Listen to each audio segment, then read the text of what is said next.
I'm going to level with you, bastard viewers. I didn't really want to make a video about this. It's just not a happy situation. A very beloved game is more or less on the way out because Sony is full of people too stupid to understand that we know damn well who is responsible for this madness. Been living under a rock, Helldivers 2 is going to require us to make a PlayStation Network account going forward. Yes, that's right. Several months after release, you're now going to be forced to make an account for a service that we've already proven is completely unnecessary. And you know what? It's hilarious. Holy shit, this is the funniest goddamn thing I've ever seen happen. Can you imagine for a moment what the execs at Sony must have thought? That they could use the dialogue established between the devs and us as a method of getting us all to sign up, only to find out pretty much anyone with a brain immediately saw through it. Because if you're unaware, no, Arrowhead does not like this. They're the devs of the game. That message did not come from them, it came from Sony. And that's where it gets funny, because this game company, Arrowhead, has been training a player base that numbers in the millions to band together and maintain a relentless campaign against a common foe. I mean, what did Sony think was going to happen? We were all going to join hands, get on our knees, and take whatever comes for our rear end? Of course not.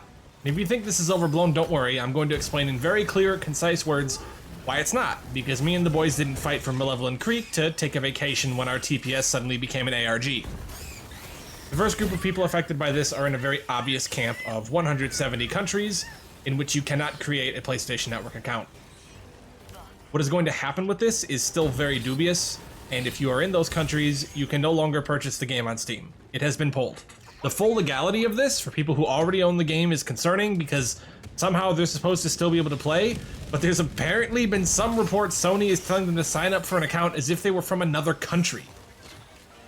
For starters, that's against Sony's own terms of service. It's pretty immensely bad and probably not legal in a lot of places, but I guess Sony doesn't care because they're already not doing business in those countries, right? So yeah, we've got thousands, perhaps hundreds of thousands of fellow divers who are shit out of luck, and countless more divers to be who will never join us. Here's where it gets a little meta, because you would have to wonder why Sony is doing this, and the answer is kind of outside the realm of the game, and common sense. You see, Sony has player base issues. This is personal conjecture on my part, but it's a sentiment echoed by many others. Sony wants to boost the number of PSN accounts going into the next quarter because their company is already not doing so well. This is why winning might not even be possible, because if Helldivers 2 completely collapses, they don't care.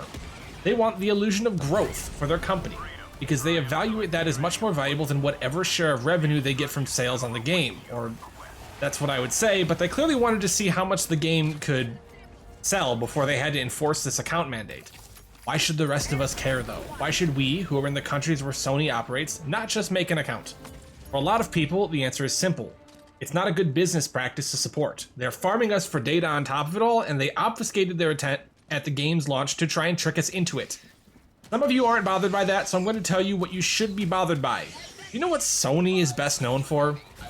An incredibly patriotic individual on the Steam forums who goes by the name Kados Sensorius, I probably did that wrong, does, and they even cataloged it all. That's right, Sony is known for data breaches. These idiots couldn't keep their employee data safe, let alone ours. These breaches span from 2011 to 2023, and there's a neat little link in the description for you to check it out yourself.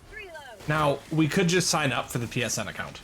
We could touch our toes and take what Sony gives us, but personally, I won't be doing that. I won't be doing it because it won't be doing Arrowhead any favors. The only reason this isn't outright illegal is because the laws haven't been written for it yet, but it is so blatantly anti-consumer and just generally highlights all the wrongs with the corporate side of the game industry today. Even if we all accepted it and tried to move on, Sony would be back with new demands because Arrowhead uses their servers. There's probably a contract in place. It's a poison pill. The only way to survive it is to walk away.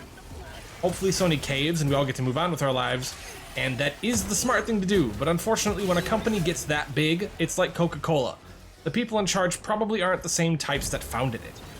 These aren't fellow gamers making these decisions, and they are legitimately incapable of understanding what this all means for the company's reputation going forward. They'll just find a new way to bleed their users, keeping the company in the black until the people doing this move on to fuck up a new company just before Sony collapses under the weight of their greed. Stay strong, divers, and if it doesn't work out, well, we'll always have Malevelon Creek.